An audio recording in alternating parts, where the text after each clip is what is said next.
my god, it's finally here. I'll try not to get robbed. I'm just gonna take a look at it real quick. Whoa, you are sick.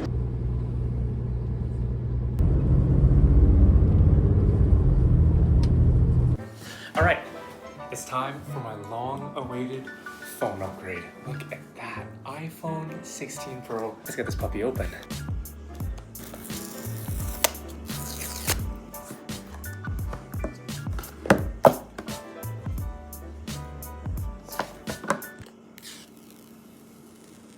Before I even power it on, I'm gonna put a screen protector on it. Oh, look at that camera control. That titanium is beautiful. And that camera, oh, look at the cameras. Compare that to the 13, it definitely looks a lot more premium. What a beauty. Look at this titanium. And that frosted back glass is so nice. Put on a screen protector now.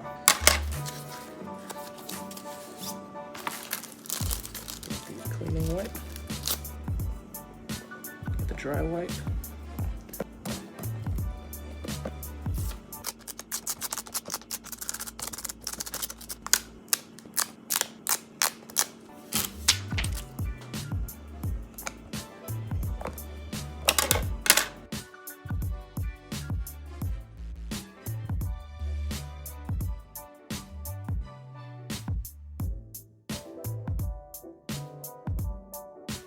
Now, I'm gonna slap on a case.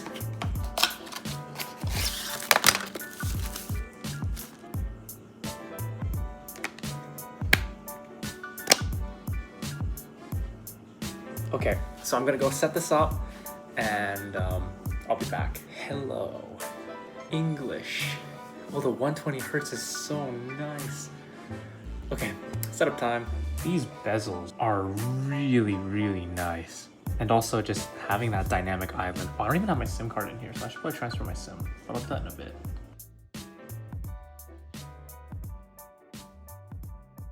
It is time to change SIM slots.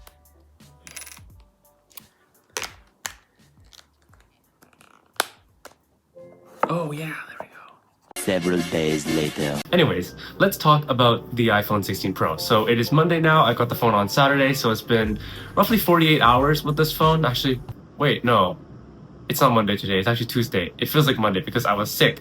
And my whole brain's kind of wonky right now, so apologies if my voice sounds a bit different. But anyways, I've had this phone for a little over 48 hours because I got it Saturday, set it up Saturday evening, used it all of Sunday, used it all of Monday, and now I'm here back at school on Tuesday. So actually I was pretty much bedridden all of Sunday, so I haven't really had a whole lot of time to actually test this phone out in the real world. But I did use this yesterday, Monday, when I was busing back, and that was fun. Tested out the battery life and how it performed. So anyways, basically I bus back. I had Google Maps open in the background. I was doom scrolling, watching a bit of Netflix on the bus ride, listening to music, and it basically never really got hot. So it never slowed down, never felt laggy, and it got a bit warm, but not very hot, and the battery life lasted the whole bus trip, and I was able to get home with a pretty decent charge. But I'm very happy with the performance on this phone. The 8 gigs of RAM compared to the 4 gigs of RAM on my iPhone 13 really make a pretty big difference. And also just having the A18 Pro compared to the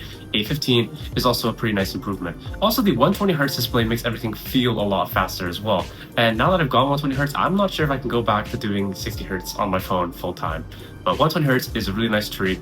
Also, while we're talking about the display, the dynamic island is also really, really neat. I think it's a creative way of turning a limitation into a feature, and I like it. It's convenient to access like my music and stuff. I thought it was gonna be kind of like a gimmick, but I actually really like it. So dynamic island is really cool. And I guess we already talked about battery life, but yeah, battery life is pretty good. It's not like a mind-blowing upgrade, like going from like a regular sized iPhone to a Pro Max sized iPhone, but it's a pretty good upgrade compared to my 13, because I don't know what was wrong with my 13, but its battery life, I think it might have been an uncalibrated battery, but I think the battery life was like really cooked. It might have been faulty. But anyways, what else do we need to talk about? Oh, the cameras. So the cameras are incredible. I like having the 5x telephoto compared to the 13, which didn't have an optical zoom at all. It just had an ultra wide and a wide angle lens. So having that telephoto is really nice. I do want to take some moon pictures at some point, but I haven't really had a chance to do that yet since I'm still feeling a little under the weather. And in general, the 48 megapixel sensors on both the ultra wide and the wide are very crisp, very sharp, and they're very nice to take pictures with, take videos with. And I'm actually using the selfie camera right now, so you won't be getting any of that. This is a 12 megapixel sensor, but either way, it's pretty cool to have just these awesome camera systems on a smartphone that I carry with. And also the fact that I get ProRAW and ProRes, and I get log video on this, which I'm going to be experimenting with at some point. I want to start learning and playing around with color grading. So that's going to be really fun. So while this is nowhere near a mirrorless camera's quality, it is still a very powerful piece of kit, and I think it'll fulfill my needs and help me learn skills like color grading, because this thing can shoot in Apple log, so that's pretty sick.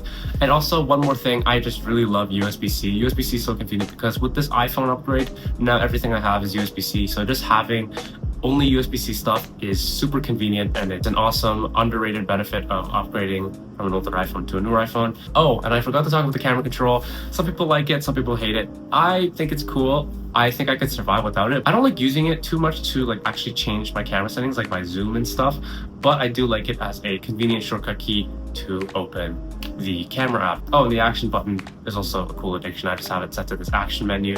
I will be making a more in-depth review as soon as I get more time to spend with this phone, so I can't really call this a review right now since I haven't really spent too much time with this phone. It's only been a couple days, but maybe like a month or so, I will make a full-on review of this iPhone, so be sure to stay subscribed and stay tuned for that. Sorry for the more unprofessional style that this video has. I had to film the iPhone unboxing in someone else's dorm. I couldn't film it here in my dorm, and so I used my iPad front camera to film that clip, and I didn't have a microphone or a tripod, so that's a bit unfortunate, but hopefully you were still able to enjoy this video.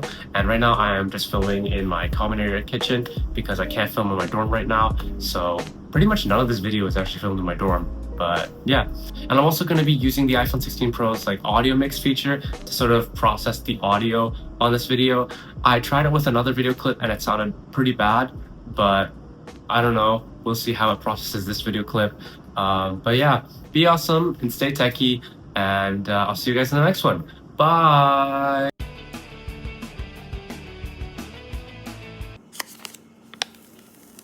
I'm gonna move over here just so the lighting's a little bit better.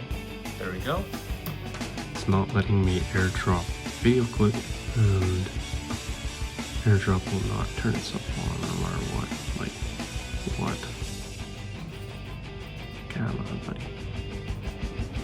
Alright, so this is going to be the first video clip that I'm properly shooting on the iPhone 16 Pro.